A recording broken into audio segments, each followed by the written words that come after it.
Bismillahirrahmanirrahim. Assalamualaikum warahmatullahi wabarakatuh.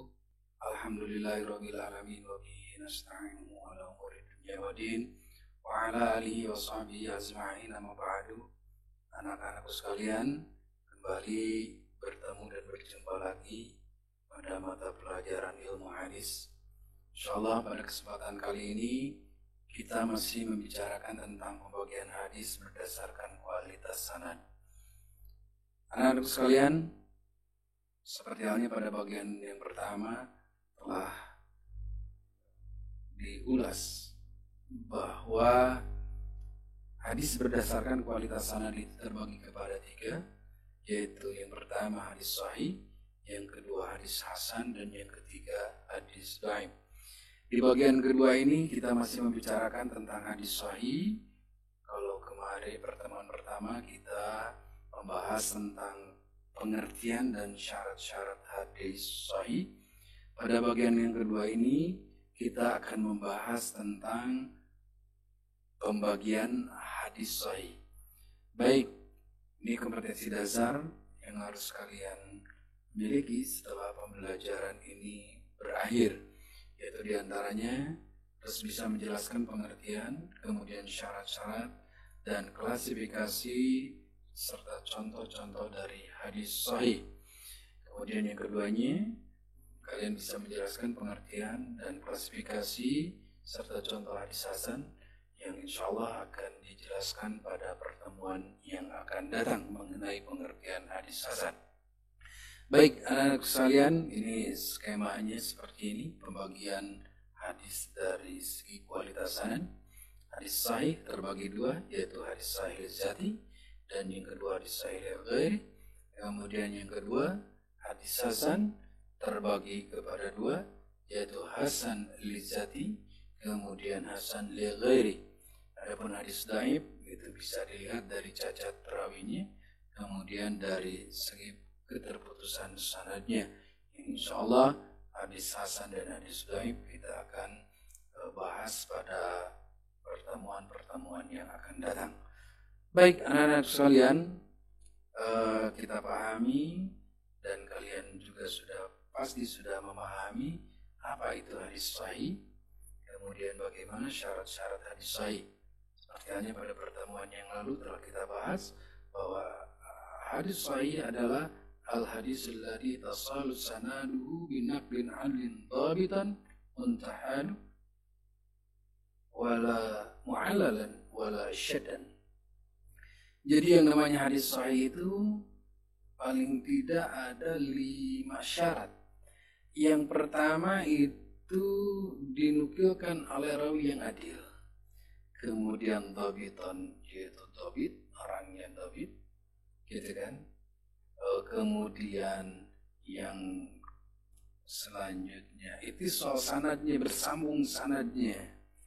Yang keempatnya wala syaddan, tidak syad atau tidak janggal, wala mu'alalan, dan tidak ada ilat. Baik, anak-anak sekalian, hadis sahih itu terbagi kepada dua. Yang pertama hadis sahih li zati, yang kedua hadis sahih li ghairi. Nanti kita akan bahas kedua macam hadis sahih ini, yaitu hadis sahih li zati dan hadis sahih li ghairi. Kemudian kenapa hadis itu dinamakan hadis sahih li zati, ataupun kenapa hadis itu dinamakan dengan hadis sahih li ghairi.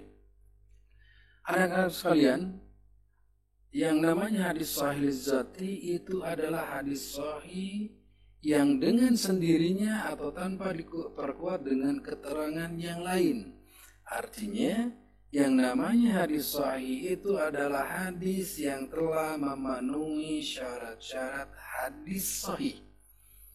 Sekali lagi, syarat-syarat hadis sahih itu ada 5. Yang pertama, diriwayatkan oleh rawi yang adil, diriwayatkan oleh rawi yang dhabit, ittisal sanadnya atau bersambung sanadnya, wala syaddan dan tidak asad, wala mu'alalan dan tidak ada ilah.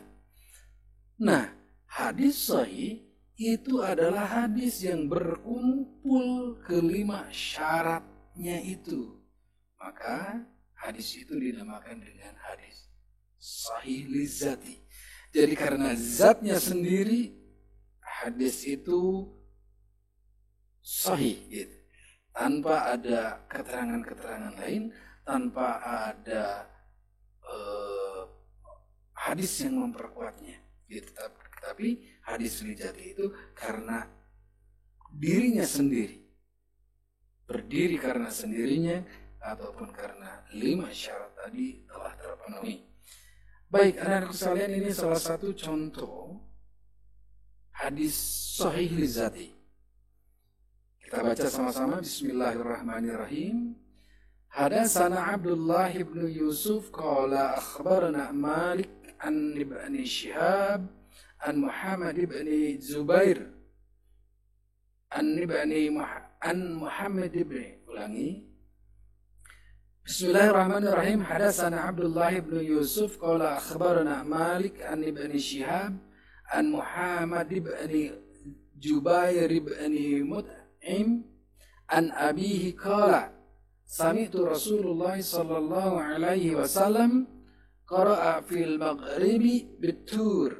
Rawahul Bukhari. Anak-anak sekalian, hadis ini termasuk kategori hadis sahih lizati karena hadis ini telah memenuhi 5 syarat hadis sahih. Kita akan membuktikan bahwa hadis ini termasuk sahih lizati. Yang pertama, dari segi sanadnya mutasil ataupun bersambung gitu. Kita lihat, semua periwayatnya mendengar hadis langsung dari gurunya. Adapun ada kataan Malik dari Ibnu Syihab dan Ibu Zabir, itu termasuk kepada kategori mutasil karena mereka adalah bukan orang yang mudalas atau menyamarkan kecatatannya sanad. Nah, ini menunjukkan bahwa hadis ini adalah hadis yang mutasil, hadis yang bersambung sanadnya. Kemudian rawinya semuanya adil, sempurna kedabitannya. Kemudian juga mereka menjaga muruah. Kita contoh, kita kenal dalam hadis ini ada Abdullah bin Yusuf. Beliau dijuluki sebagai ulama hadis, sebagai rizal yang thiqah dan mutakin. Thiqah itu yang terpercaya. Kemudian dalam hadis ini juga ada Malik bin Anas. Kita kenal bahwa imam hadis ini dan dia sebagai seorang fuqaha. Dia juga adalah sebagai al-hafiz dan dia juga termasuk Amirul Mukminin fil hadis. Yang subhanallah hafalannya semua hadis yang dia itu lebih dari 300.000 hadis. Selanjutnya dalam hadis ini juga ada Ibnu Syihab Az-Zuhri. Beliau adalah seorang faqih, beliau juga seorang muttaqi, beliau juga seorang Amirul Mukminin fil hadis. Kemudian ada Muhammad bin Zubair. Beliau adalah salah seorang yang thiqah atau terpercaya. Ada juga Jabir bin Mut'im. Beliau adalah seorang sahabat yang dikenal adil dan dia juga dikenal dengan David. Selanjutnya hadis ini juga tidak bertentangan dengan hadis yang diriwayatkan oleh hadis yang lain yang lebih thiqah. Artinya wala syaddan. Artinya hadis ini tidak syad ataupun tidak zanggal. Maka hadis ini kategorinya hadis sahih lizati. Dan yang terakhir, hadis ini dikatakan hadis sahih lizati karena tidak terdapat cacat sehingga mengurangi derajat kesahihan hadis. Dari analisis hadis ini, maka dapat disimpulkan bahwa hadis tersebut itu termasuk kepada hadis sahih lizati karena telah memenuhi syarat-syarat hadis sahih. Mudah-mudahan sampai di sini kalian bisa paham apa itu namanya hadis sahih lizzati. Kita sudah coba analisis kenapa hadis ini termasuk kepada hadis sahih lizzati. Gitu. Karena memang sanadnya mutasil, para perawinya semuanya adil, dobit, dan menjaga muruah. Kemudian dari sisi kesikohannya, dari sisi kedobitannya bisa dilihat para perawi yang terdapat dalam hadis itu. Kemudian hadis ini juga tidak bertentangan dengan hadis yang lain yang dianggap lebih sikah atau lebih terpercaya. Dan yang terakhir, hadis ini juga tidak terdapat cacat, sehingga tidak mengurangi derajat kesahihan hadis. Baik, anak-anak sekalian, yang kedua, macam-macam hadis sahih yang kedua yaitu hadis sahih li ghairi. Kenapa? Atau apa yang dimaksud dengan hadis sahih li ghairi? Hadis sahih li ghairi adalah hadis yang tidak mencapai tahap tertinggi dalam setengah syaratnya.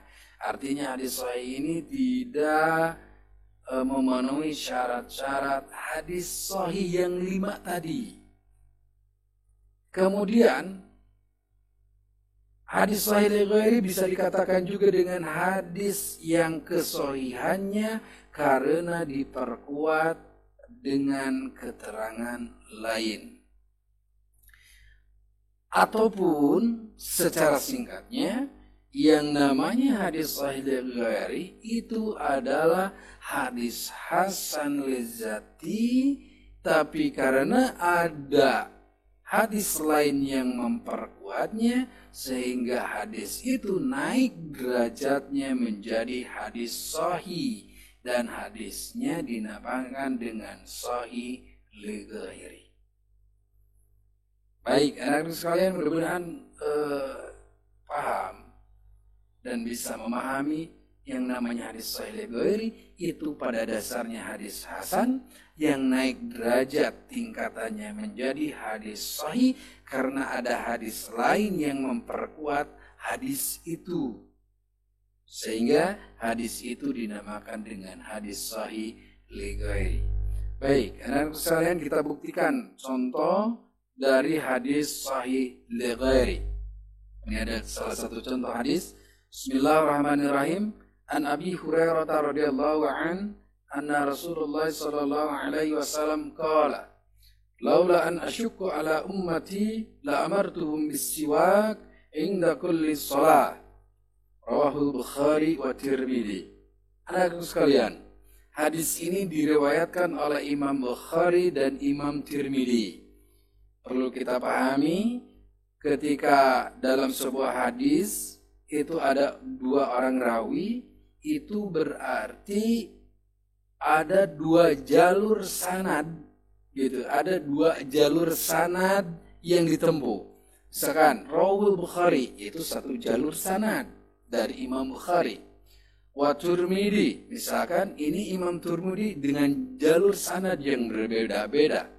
Artinya meskipun ini 1 hadis, tapi hadis ini sebetulnya diriwayatkan oleh Imam Bukhari, juga diriwayatkan oleh Imam Tirmidzi, tentunya dengan jalur sanad yang berbeda-beda.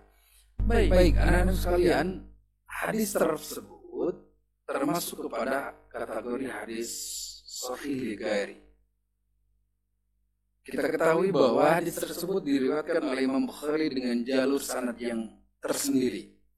Kemudian diriwayatkan juga oleh Imam Tirmidzi yang diriwayatkan dengan jalur sanad yang tersendiri pula.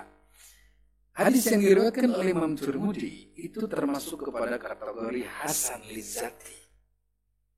Tapi kemudian hadis itu naik tingkatannya menjadi hadis sahih li ghairi karena diperkuat oleh hadis yang diriwayatkan oleh Imam Bukhari dengan jalur sanad yang tersendiri.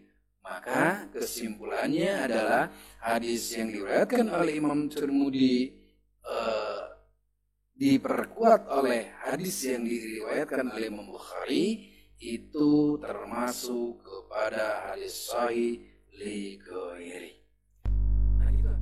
Baik anak-anak sekalian, ini contoh lain dari jalur sanad yang berbeda. Kalau tadi jalur sanad yang diriwayatkan oleh Imam Bukhari dan Imam Tirmidzi, ini jalur sanad yang diriwayatkan oleh Imam An-Nasai. Hadis ini sebenarnya termasuk kepada hadis Hasan Lizzati, karena di sana ada perawi yang bernama Bashar bin Umar. Memang dia adalah orang yang terkenal dengan keadilannya, dengan kejujurannya. Dia juga sangat menjaga muru'ah. Tapi Bashar bin Umar tingkat kebedobitannya di bawah standar periwayat hadis sahih. Sehingga sebetulnya ini adalah hadis Hasan Lizzati. Tapi kemudian hadis ini naik tingkatannya menjadi hadis sahih li ghairi karena ada hadis yang lain yang menguatkannya. Itu. Mana hadis-hadis tersebut? Nah, ini diantaranya jalur sanad yang menguatkan hadis tersebut, sehingga hadis tersebut termasuk kepada hadis sahih li ghairi. Salah satunya hadis riwayat Ibnu Majah dengan jalur sanadnya bisa kalian baca sendiri. Kemudian jalur sanad Imam Tirmidzi, kemudian juga jalur sanad Imam Bukhari. Nah, karena ada jalur sanad yang menguatkan gitu. Ada jalur sanad yang menguatkan kepada sanad yang diriwayatkan oleh Imam Nasai, maka hadis ini termasuk kepada kategori hadis sahih li ghairi. Baik anak-anak sekalian, rupanya pertemuan kali ini saya cukupkan sekian. Mudah-mudahan penjelasan tadi bisa kalian pahami, dan mudah-mudahan penjelasan tadi juga bisa menambah wawasan pengetahuan bagi kalian, terutama dalam memahami dan mengkaji apa itu yang namanya hadis sahih. Akhir kata, saya cukupkan sekian saja, kurang lebihnya mohon maaf. Billahi taufiq wal hidayah. Assalamualaikum warahmatullahi wabarakatuh.